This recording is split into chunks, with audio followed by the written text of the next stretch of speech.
Hi guys, Suzie Yule Diadem here. Glad and grateful to God that I have another opportunity to interact, to share my life with you, living positive regardless. Doesn't matter the point at which you are in life, but we rock positivity all the way. With me, I'm so happy that I'm joined by one very beautiful lady, as you can see. I'll let her introduce herself. Karibu sana. Thank you to so my much. channel. Thank you so much for having me. Yes. Yes, my name is Josephine, and I'm very excited to be having this engagement with you. Wow. Thank you. I'm happy that you could spare time for us so that we can learn 2-3 things together. This channel is generally about impacting youths, especially, and impacting them positively, and we learn in diverse ways. Today, my viewers, we have a very interesting topic. Hii nachukua, I think ningekuja na kalamu na karatasi nisome, because I also want to learn as well, and I also want you also guys to learn. So today we are talking about sexual health. I think this is a topic that, yes, it has been spoken widely, but again, it's a topic also many people shy off from it, and I think it is a very important topic as much as we shy away from it. So I will let you just go right into it. Probably first of all, you want to know what you do for a living that informs you now to take us through that line of sexual health. Okay. Thank you for having a very wonderful channel that is actually dedicated to the youth, because when you look even at the statistics right now, it is the youth that are forming a very huge number. Yes. And a very huge population in our country right now. As I had said earlier, my name is Josephine Achieng. I work with a non-governmental organization that targets the sexual well-being and also the, basically the rights of women, and sexual health comes in as our main agenda. My interest in sexual health is derived way back, because when I was growing up, I grew up in a rural setup, and issues around menstrual hygiene, issues around periods, were things that really could come out as very shameful in the days where I grew up. And that is when I became a champion and a peer educator, even as a, at a very young age. Wow. Because I could not stand women getting shamed for periods, women getting shamed for, just biological things that are supposed to be very positive. So I have worked with women for a very long time, for over 10 years. And basically, the mission is just to have the overall livelihood of women and the overall scope around which women live and the environment which women live to be safe. And issues around stigma and discrimination also that women face, and also the barriers that women face while they are growing up. They tend to be major setbacks, especially when they are growing up. Yeah, so it's good for someone to come up and talk about these things without shame, so that a girl somewhere, or even a young person somewhere, or a youth somewhere can be touched and feel like actually they are not alone. Yeah. Wow. You know what is interesting, eh? I didn't know, like I hear kama ni artist wanasemanga nilianza kuiba nikiwa Sunday school. I didn't know, like, your career also, you have an influence, like since you kuwa mdogo, this is what you have always wanted to do. Yeah. Wow, beautiful. So what would you term as sexual health? So for me, sexual health is about dignity, and basically it is it is not necessarily a disease as someone, or even an absence of disease, but it's basically the emotional well-being, the psychological well-being of a person, someone feeling like they belong, and being able to express their sexuality without fear, without any barriers. So that is what I would term as sexual health.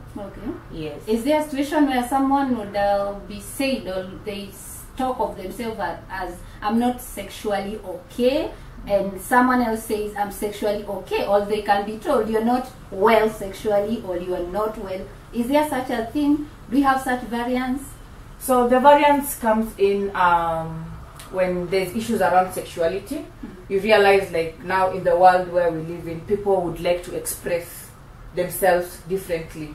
So I wouldn't say there is something like I am well sexually and I am not well sexually, but I would say, like, this is my sexual expression, this is the person that I'm attracted to, and so this is the way I would rather express myself sexually, or this is the identity that I would like to have when it comes to sexuality. Okay. Yes. Wow. Now, Josephine, having worked with women for such a long time, do you think women are aware of their sexual health? I would say yes. Women are very empowered, and women are aware of their sexual health, I would say. But then now, when it comes to freedoms, you know, and choices that women have at hand, then it becomes a bit of an issue. So, and because this channel is dedicated to the youth, there's the issues around the sexual reproductive health and rights. So someone has a right to bodily autonomy and integrity in a way that means that you're able to express yourself and you're able to, you know, use your body the way you want. I know that statement is I want to hear more about. Yeah, it is very controversial. But then there are a number of sexual reproductive health issues. There's a number of sexual reproductive health rights that women probably are aware of, but they don't really. They might not be knowing all the nitty-gritties when it comes to, you know, SRHR. Yes, but I would say, like, from the moment at birth, someone is assigned a gender. You know, you know whether you're a girl or a woman, also, or an intersex person, say, for example. And those are some of the, you know, the politics that come, the body politics that usually comes, especially when someone grows up, because you're assigned a gender at birth, but then when you grow up, something else comes up, and then now you start fighting for your rights, and it's an all complex issue altogether. Yeah. Wow. There is an issue in our country, Kenya. We are Kenyans, our viewers. There's so much of late it has been reported of early pregnancies. Actually, girls in primary school. I don't know whether things have changed. Maybe because in that line you can help us to understand when, at what age are our girls being engaged in sex? Because I think in our times, tukuwa primary nika hakuna vituka hizo tulikuwa tunajua. But today, class 6, they are getting pregnant. What do you think? Yeah, so I would say, and let me refer to, because yesterday I was in church, and there was a preacher who kept on telling us issues around, you know, the generational comparison. Like when you say, you know, in our days, I was not going out before I was 20. Things have changed so much right now, and because I work with women, we've had cases where girls have sex, like really consensual sex where they want it, as young as at the age of 9 years. We have people over 10 years are having sex. Then there's an issue of rape. You've seen in the media, you've seen in the news, in the papers, instances where a child as young as 1 year is being raped by someone, or, you know. So I wouldn't say there is a specific age. It just depends with also the socialization and the circumstances. Although the law of Kenya now categorizes an adult to be someone who's 18 years and above. So you realize reaching these people in project, it also becomes very, very hard because of the legal barrier. Because now when you give services, say like contraceptives, to someone who's under 18, who the government or the constitution does not acknowledge that person to be an adult, it brings a lot of controversy. Right now, we have adolescent girls and young women, aged 15 to 24, and some of them are even young mothers. So that really just tells us, like, you know, there's no really specific age, but then things have really changed, like you're referring, like when you compare to, you know, the previous years, and right now things have really changed. And then now the issues that you've asked about contraceptions or contraceptives. So you realize contraceptives is also part of a sexual reproductive health component. But then how can people access this information? How can young people who are active, you know, who are sexually active, and they've not reached that consensual age, you know, of an adult in Kenya, how then do we come in and intervene for such people? So I really feel there's not really a specific age, but then there's usually a demand creation of services, like for example contraceptives. You realize that during COVID, around in November 2020, November 2021, in the news, you know, there was an alarming rate of teenage pregnancies, and it became a national crisis. And these are people who are in high school, these are people who are in primary school, and they're not even yet 18 years. Yes. Yeah, so I really feel like those issues of the age barriers, the you know, the policy barriers that are already in place also are really working against them having the right information, and also just basically how to take care of themselves. Because you're telling us from your experience, you Yeah. would advocate that they are allowed to access such. I would say I've mentioned about issues of bodily autonomy and integrity, and that is where someone is allowed to, you know, express themselves however they feel like. Okay. You understand? So as young as they are. So because these things happen, and I don't want to say that and lie to our viewers, that actually people wait for 18 years until they can have sex. Yes, but then now for us who have been there, what can we do to stop? What can we do to protect these people? And you realize there are people actually who probably would really like to have sex before they are of age. So how can we help this person know that actually when you have sex and you're a young person, and of course you're seeing your period, there's a probability that you could get pregnant. There's a probability that you could get other infections, the sexually transmitted infections. You could get HIV, you know. Yes. And when you check the statistics right now, young people 15 to 24 years, they're the ones who are contributing to the highest number of HIV, of new HIV infections in the country. That is 15 to 24 years. So these people are actively having sex. So it is not an issue that of, you know, championing for them to continue having sex, but how can people have safer sex? Because already you cannot, there are things like you can't really stop someone from doing. Yeah. You're telling us we face reality as it is. Face reality as it is. Talk about these issues in the church. The church shies away so much from talking even about, you know, just a condom. Yeah, like you find someone is a peer teacher or a Sunday school teacher, they're not able to talk to, you know, to the youth in the church. What are some of these programs that we are having for young people in the church? Not so many people know of organizations that target youth. Not so many people know where someone can get access to, you know, youth-friendly services. Because you go to a government facility, you're 17 years and you're pregnant, and someone goes like, hey, hata wewe unajua hii kitu.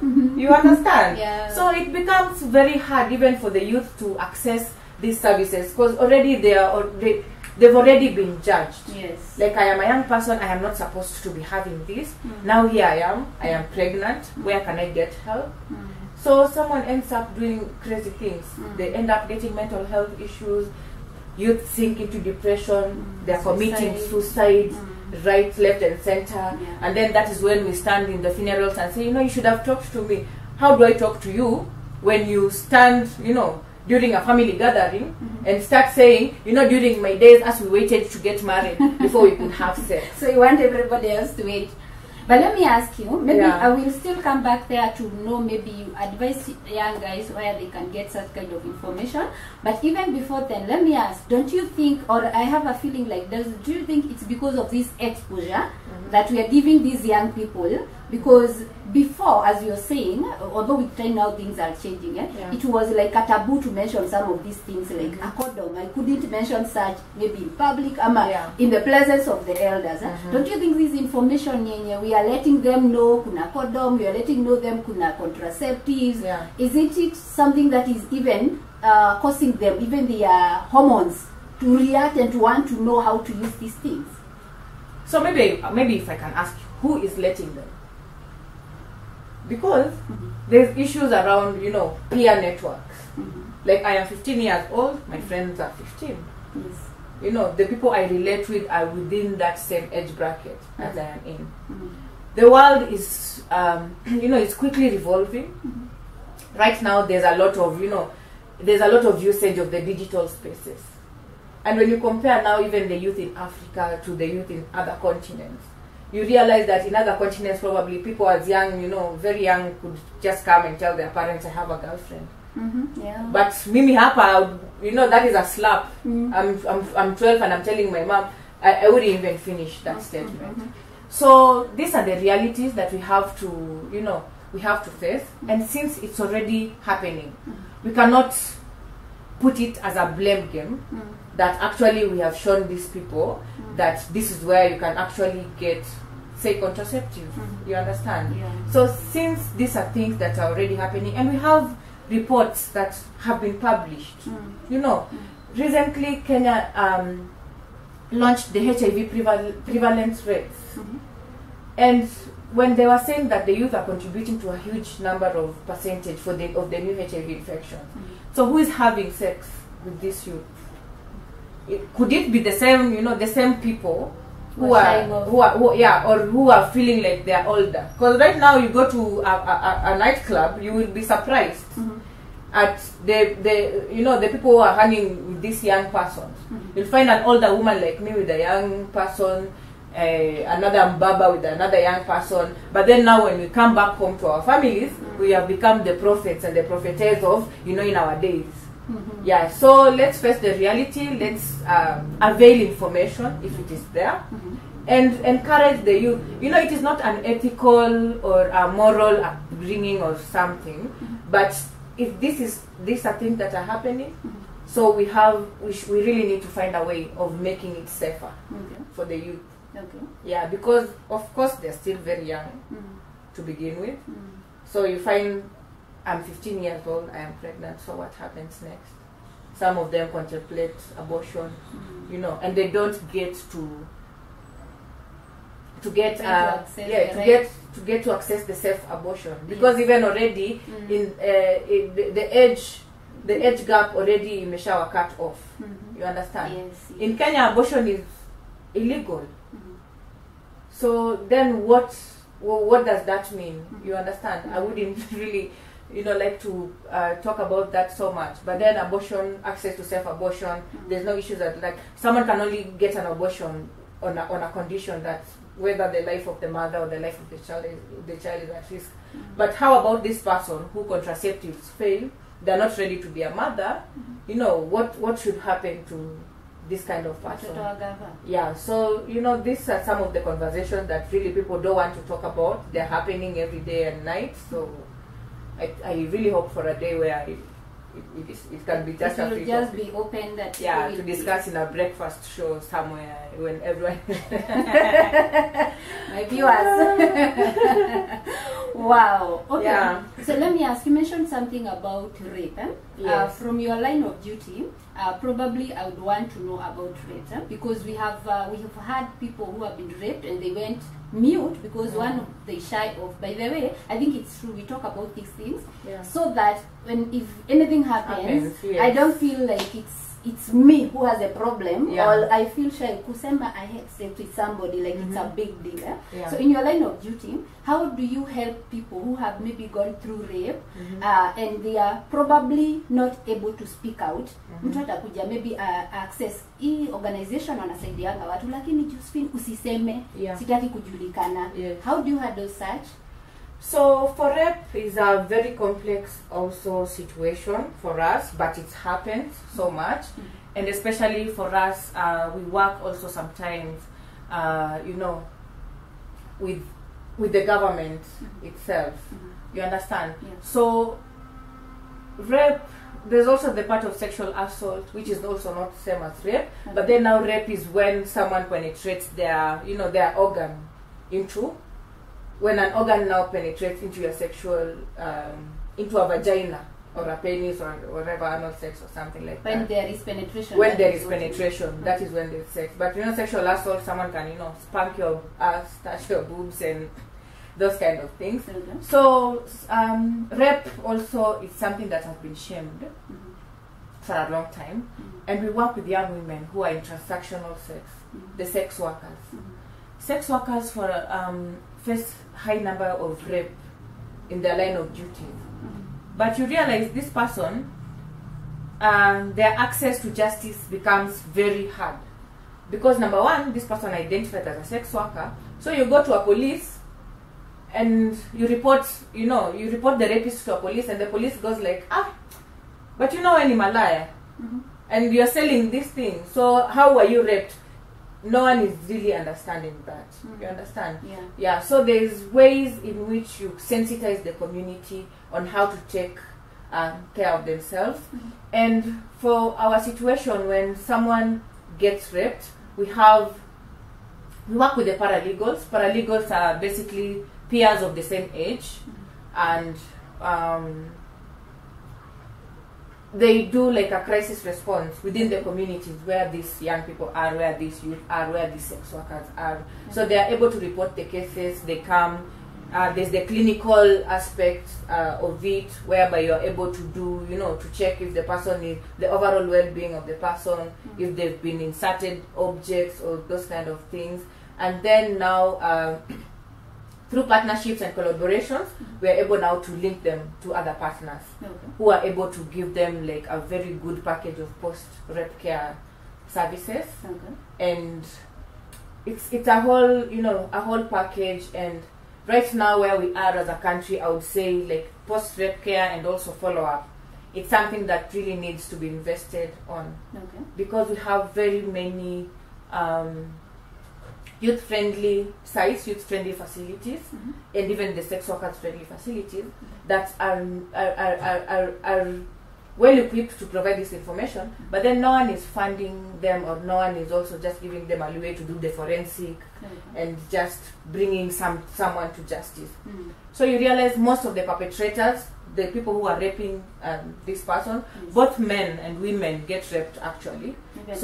Even men get raped. So it is not a women issue alone. Even men get sexually assaulted. Men are raped. But how do you rape or assault a man? What is Invite sexual a man. assault? What is sexual assault to a man?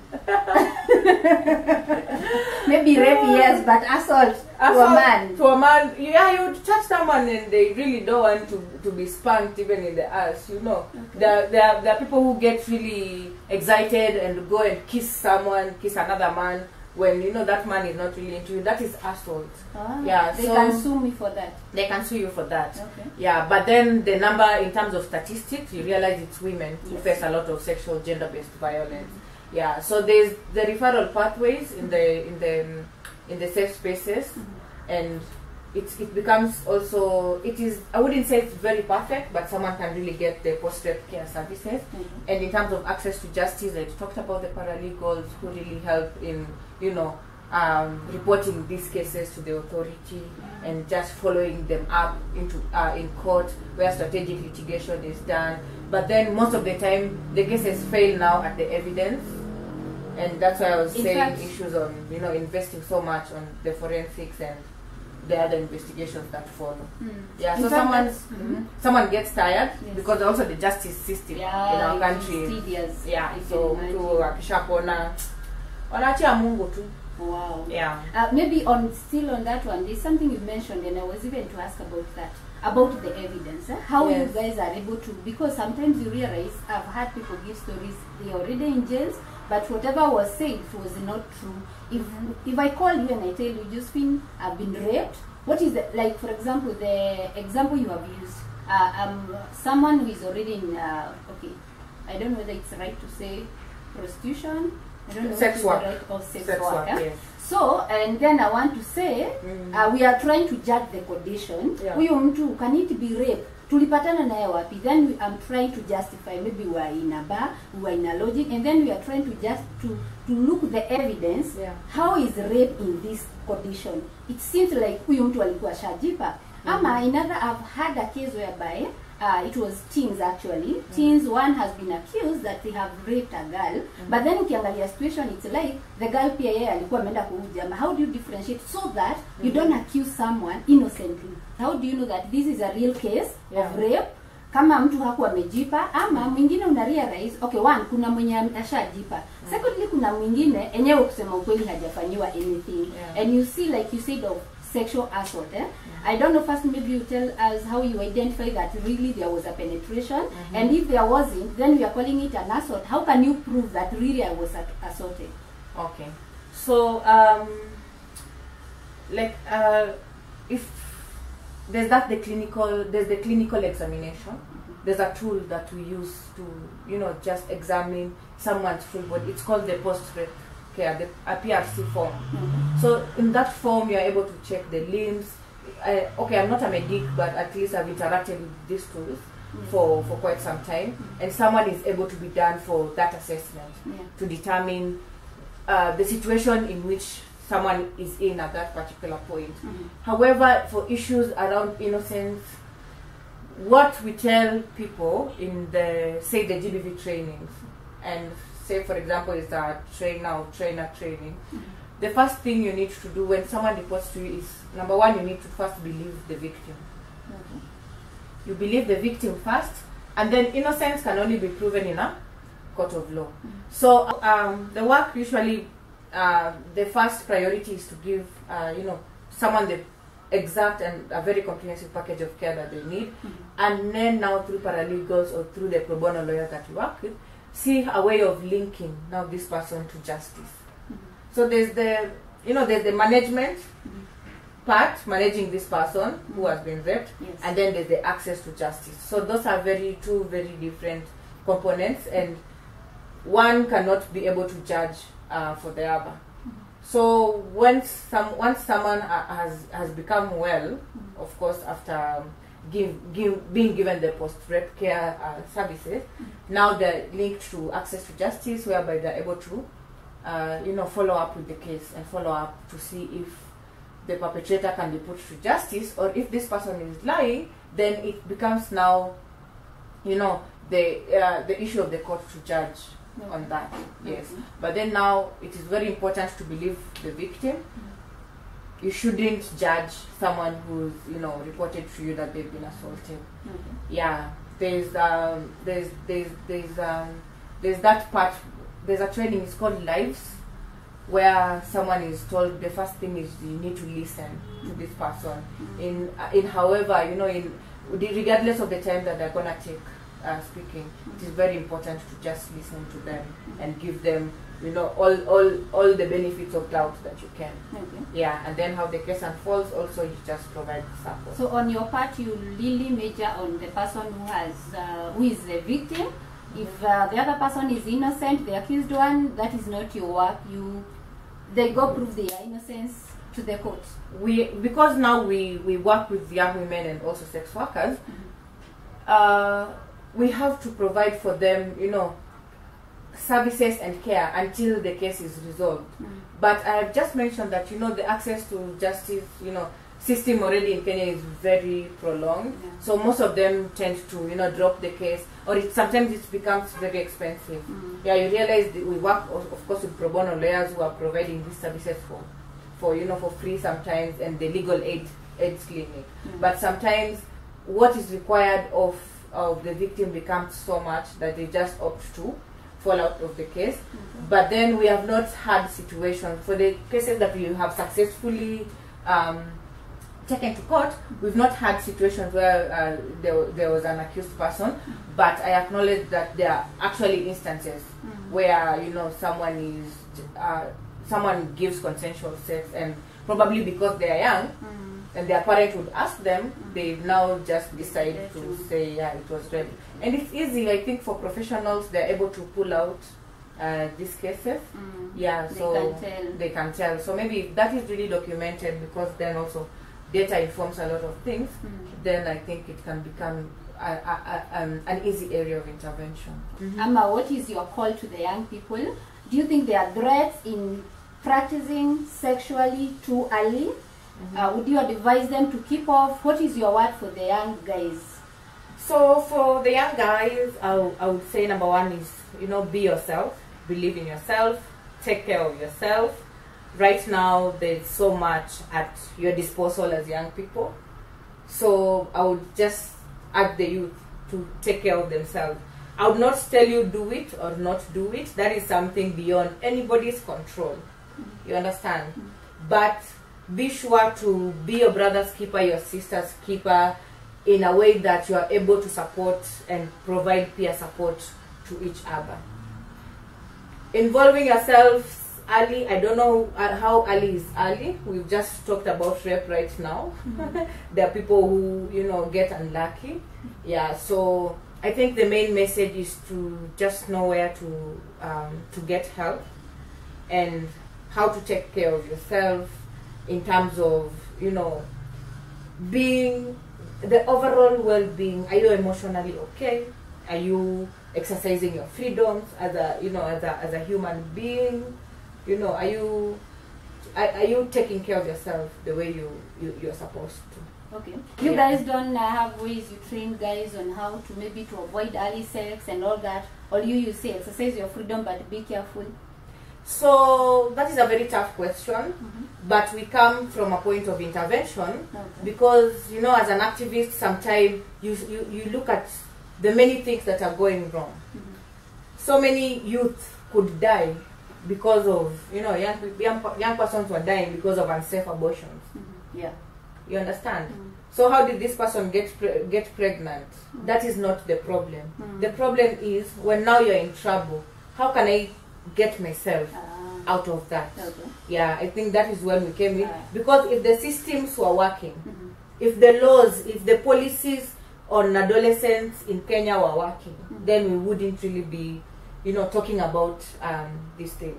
But now, because youth are involving themselves in unprotected sex every day, young people are getting pregnant every day. So how can we help? Because this is a ticking bomb. So how can we intervene? So that, of course, not so through providing information, then the people who have not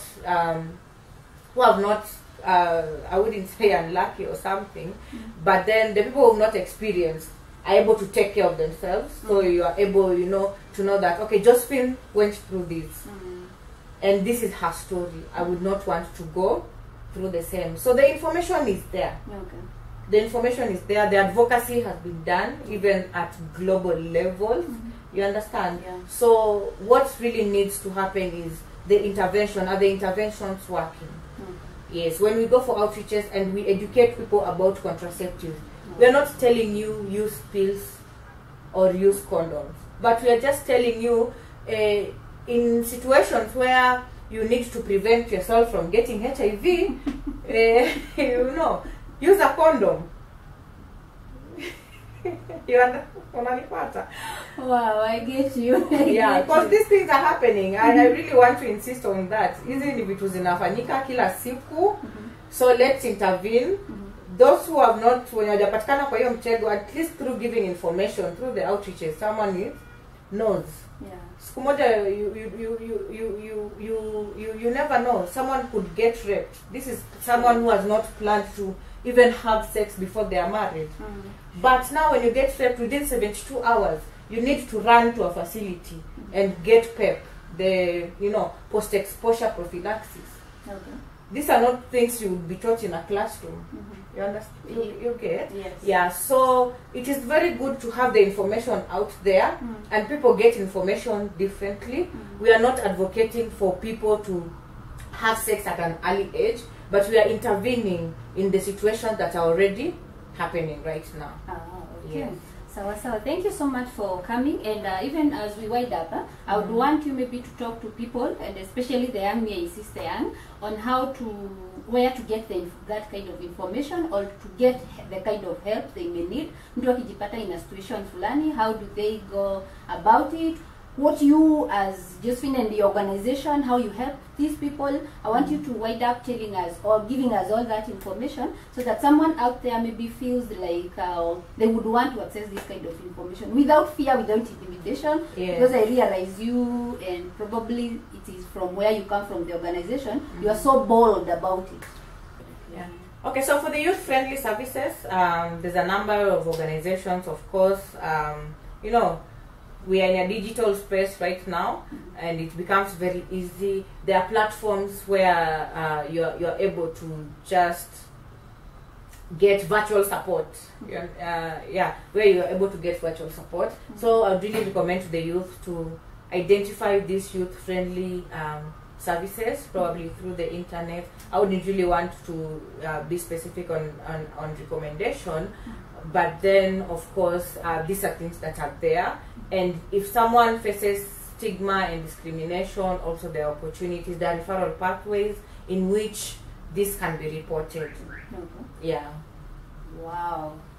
Wow, that's quite an interactive session. It's a session that wasn't so sure which direction it's supposed to take, but I'm so glad that you had you had the urge and the boldness to speak out to these people. And I think most of what I'm getting from you is that let our youth be equipped with enough information, because as much as tunasema hatutaki they do this thing, they are still doing it anyway. At least we keep them. Are you saying this should come from family? Should we start talking these things right from families?